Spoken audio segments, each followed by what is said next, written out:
Andrew McCart, IFLTV, delighted as always to be joined by my good friend Mr. Sam Jones. Sam, it looks like me and you both have had a fresh cut. What do you think of mine? People can't see what I'm doing, but look at mine. Yeah, that's Mr. Sheen, bold, lovely, very fresh, very fresh. Mine's 9:45 every Saturday. I know there's a lot of made of my haircut schedule, but 9:45 Friday, Ashbourne Road, Derby. That's me, mate. It's a bit of me.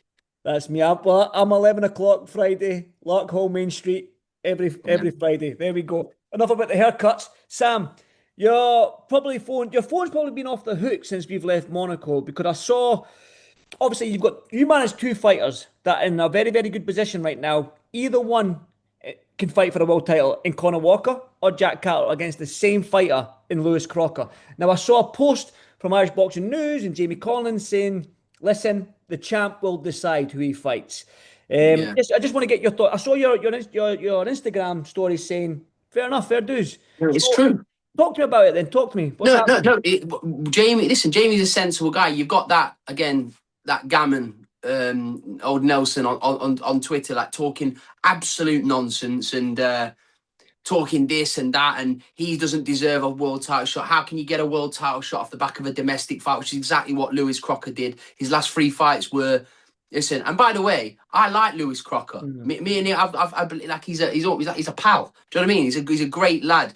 And he don't care who he fights, but he's just got. I mean, if I was Lewis Crocker, I'd take Billy Nelson's phone away from him. I mean, I'm hearing some stuff anyway, but I would take his phone off him because him again, silly Nelson. He's a buffoon. He doesn't understand. He doesn't even know what's going on anyway. But regardless of that, the sensible people in the conversation, Jamie Conlon, well-respected man in boxing, Lewis Crocker, the champion, the rightful champion, they will decide on who it is. And I do firmly believe it is going to be between Jack or Conah Walker. Now, look, there's talks of potentially Harlem Eubank or an international opponent. But look, we all know who the zone would prefer. And I truly believe. Well, I spoke to the guys at the zone. They all prefer it's Jack or Conah Walker. But this is why people said, "Yeah, you must have it's a headache. No, I was going to say that. It's not a headache at all because ultimately it comes down to Lewis Crocker. The decision will be made by Lewis Crocker. Does he want to fight Jack or Conah Walker? So whether Jack wants to fight him or Conah Walker wants to fight him or not, it is a voluntary defense, not a mandatory. It's a voluntary defense from the champion. So whoever Lewis Crocker decides, we've got to respect it. If Lewis Crocker decides to fight Jack Catterall, I have to do the best deal for Jack Catterall. If he decides to fight Conah Walker, I'll do the best deal for Conah Walker. There's no headache, really. It's just who does he want to fight? So all that nonsense you see from that absolute chicken dipper on Twitter, it's completely irrelevant. The sensible people and the people that are making the decisions are Jamie Conlon and Lewis Crocker. They're the only people that really matter in this. And of course, obviously, mattering because they're the promoter and they will have an input who they would like to see get the fight. But either way, loads of respect for Lewis Crocker. And if he fights one of my guys next, we'll see him very soon. And he will be the defending champion in his back garden, and rightfully so. What's your inclination telling you, Jack or Connor? I honestly don't know. I really don't know. I mean, look, Jack's been around for longer and his CV's better than the pair of them. Let's be truthful. But Conah Walker, they've got history. It was a decision. And again, you've this guy, Silly Nelson, talking about, oh, he won unanimously on. Listen, it was a close fight that could have gone either way. And everybody with a brain cell knows that that's the case. Yes, the judges scored it in his favour, but Josh Taylor beat Jack Catterall unanimously, and people thought that was controversial. Do you know what I mean? So it's the scoring judges. Matt, it's like when Cameron and Gavin Gwen, you got Billy Ellis saying, "Oh, how did the judges like they got it wrong?" We can all get it wrong. Like boxing is a subjective sport. But going back to what I was saying is, it was a very close decision that Conah Walker could have easily won on another day. But Lewis Crocker was scored the winner, and that's he's gone on to do what he's done. And look, we shall see. But when you say inclination, there is none. There is none. it's going to be what pays Lewis Crocker the most money. That's what it comes down to, and fair play to him. Fair play to him. He's earned that right. So people shouldn't like dig at Lewis Crocker if he chooses whoever he chooses that lines his pockets the best is the one that Lewis Crocker will choose. It's a fact. Will that be Jack then, knowing that he is the bigger name? We'll see. We'll see. No, because right. So when you say that with Jack, yes, he is the bigger name, but then he will want more money, and then the pot becomes less. Jack's this is the thing, right? And I was thinking about it the other day, and yeah, I was going off on Twitter because somebody said to me, like, oh, even if it's $1 million, take it. Like, mate, guys, way off the mark. Way off the mark. Jack Catterall's earned really good money over the last couple of years, and Matchroom have kept him really active. But one of the main reasons is listen, I believe I've done a good job, but Jack is very sensible to work with. Jack is not greedy. Jack is like, yeah, let's have it, because he wants to remain active. Because Jack's been plagued with inactivity in his career, so Jack is very sensible when it comes to figures. But there's sensible and there's just not ridiculous, but like Jack's got to be respected when it comes to if this fight's going to be made for Jack. Lewis Crocker is the A-side world champion, but Jack Catterall is the bigger name, right? So he has to be respected in that front, but everyone's going to be sensible. Everybody's going to be sensible. Jack is always sensible. If you ask Eddie and Frank Smith, Jack Catterall is very, very, very sensible when it comes to money because he wants to be active. Conah Walker's got his biggest payday that he's ever had against Pat McCormack in a fight that nobody thought he was going to win. And now he's on the verge of potentially fighting for a world title. So Conah Walker, his money will go up, but this is all a bonus to Conah Walker. Like Conah Walker's, it's almost a fairy tale what's happening with Conah Walker at the moment. But if Conah Walker fights Lewis Crocker and he says, "Look, I'm going to beat him," you would half believe him now. People will believe him because he's Pat McCormack is such a good fighter. I know there's people that will probably say, "Oh yeah, he's been over it." There's nothing overrated about him. He just came up against somebody in his physical and mental prime, and he lost the fight. That's all it was. He'll come back and be a champion. But I know I'm going around the houses, but I'm just letting you know that. So whoever it is, whether it's Jack or whether it's Conah Walker, they will both get, I will get them the best deal possible. But ultimately, just so everyone's clear, the book will stop at Lewis Crocker. He will make the decision. And if it's neither of them, it's neither of them. But I do believe it's going to be Conah Walker or Jack Catterall that challenges for the IBF world title in a voluntary defence. And nothing to do with silly Nelson. Jack, though, is in a good position because I saw that he's number one with the WBO. Yeah, and that could be a lucrative fight if it becomes mandatory challenger to Devin Haney. Exactly. So Jack's in a great spot. We've been here before. Jack was in there before I was even working with you. Jack had been through WBO number one. He had to wait for a considerable amount of time to fight your man Josh. But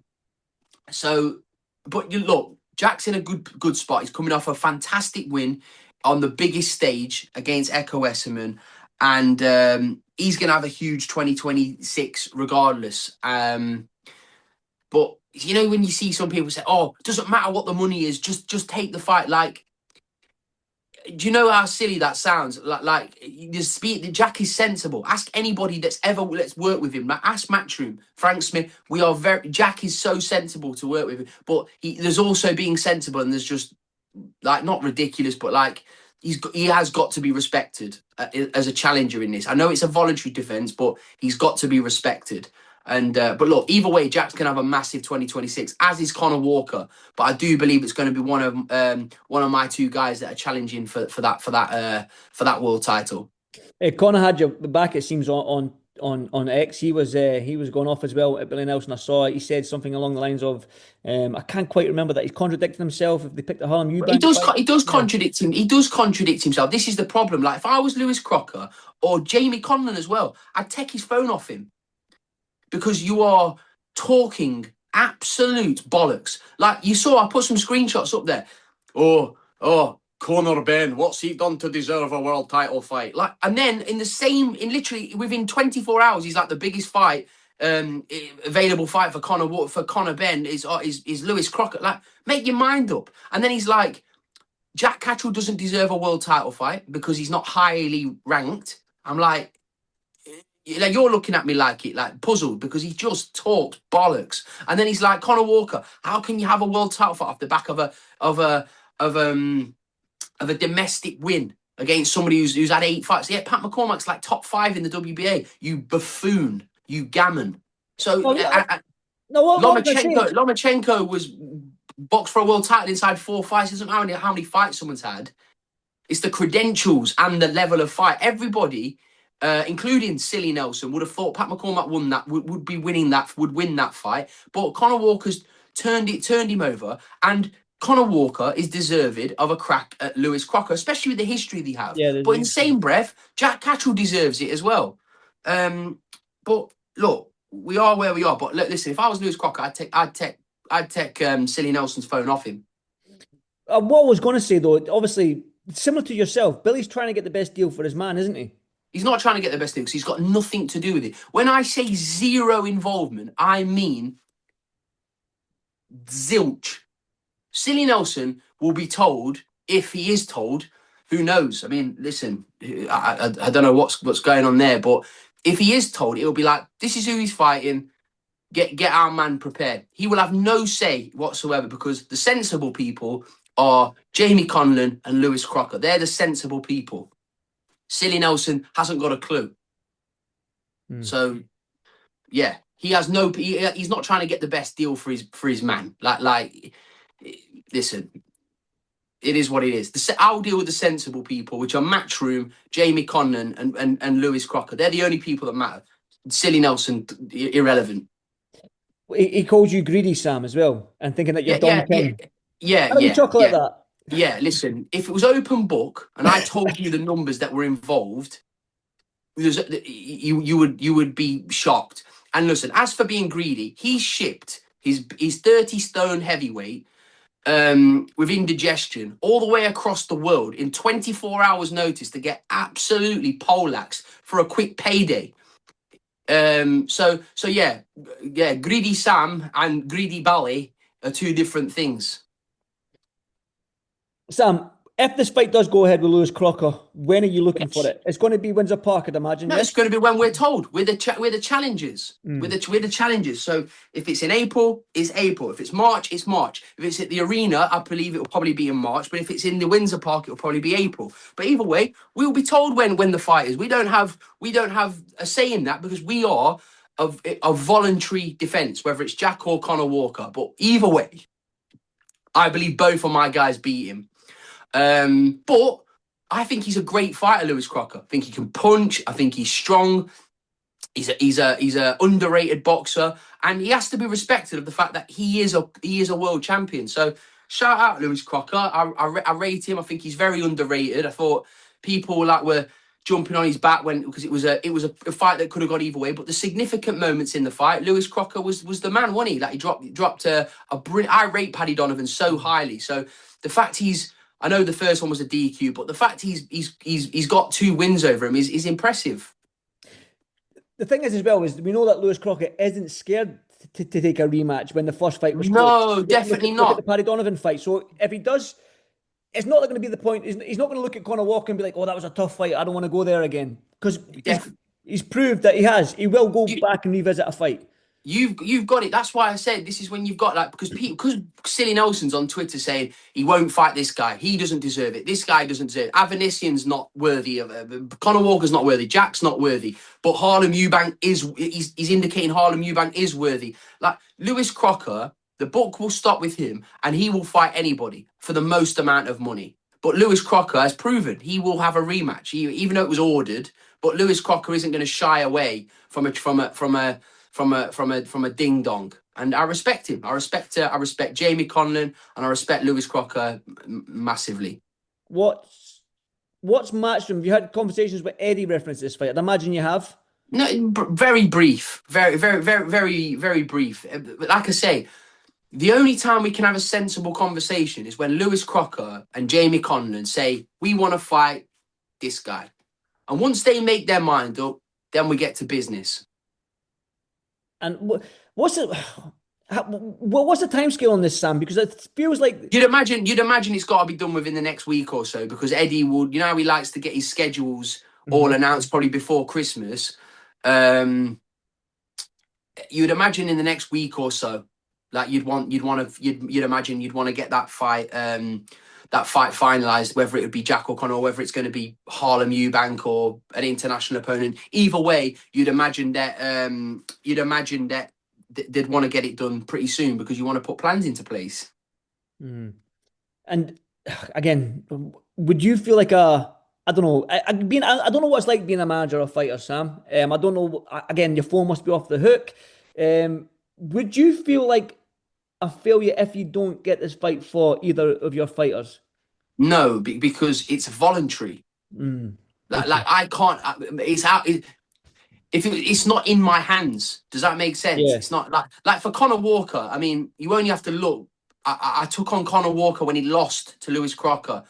For the money he got paid was just like this fight. Imagine he's boxed Lewis Crocker a year ago.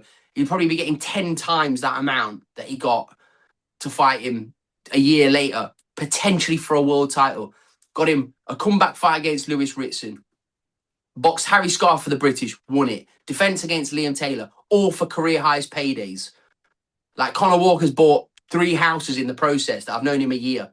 So I'm very secure with the job I've done for him and Jack Catterall. Jack Catterall's been the most active he's ever been in his career. I'm comfortable with that. Yes, I want.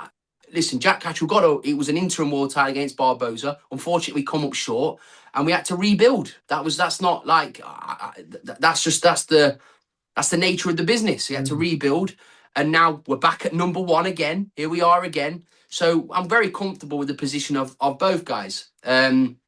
But yeah, of course it'd be disappointing. It would be disappointing, but I'm very confident that it's going to be one or the other. You've had a busy year, Sam. Busy year, Yeah, yeah. and it's not finished yet.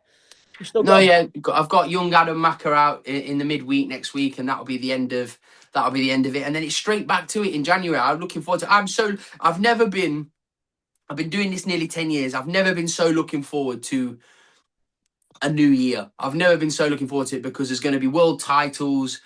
It's exciting. It's exciting. You've got the return of Pat Brown in March, who I think is the world's best prospect. Um, you've got the return of Pat Brown, who's going to be challenging for titles, and then again, if you're a domestic cruiserweight, especially if you're a domestic, if you're any cruiserweight, you need to be looking over your shoulder, especially if you're domestic cruiserweight, you're going to be looking over your shoulder at Pat Brown, because he's coming. The show in Newcastle, I'll have Cameron Vaughn back in there. There's just left, right, and centre. There's going to be British titles, world titles. It's going to be the biggest year yet. I truly believe that. You know, the return of Daniel Dubois very soon, very early on in the year.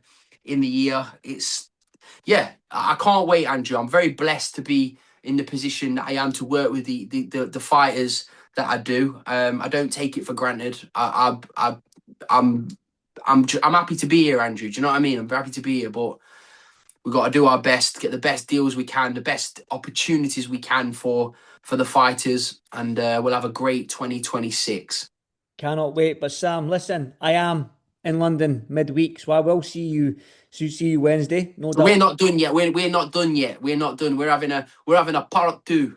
We're having a part two. Come in London, baby. I'll have that mic right in your face. Don't you worry about that when I see you down in Let's London. go. Listen, Sam, good luck with it all. I hope all negotiations and all that sort of palaver. Like I say, I'm not privy to. I don't know how it works with contracts and stuff like that. But when I look at Lewis Crocker and I look at Jack Catterall or even the Conor Walker fight, you know what? For me as a boxing fan, You're because winning either way, aren't you? You're winning yes, either way you with win that either fight. way. Yeah, either way. If it's Jack, you win. If it's Conor, you win. So, and like I say, Lewis isn't scared to fight anybody. So, Definitely not. Definitely. Listen, let me make that very clear. Like, Lewis Crocker is just gonna get the most amount of money, and that's what you're meant to do, and that is what Jamie Conlon's meant to do. That's the game. That's the aim of the game. And look, if it's one of my 2 guys, we'll see them very soon in the old in either the old Odyssey or the Windsor Park, and I'll look forward to it. What a great fight City Belfast is. I love it every time I go there.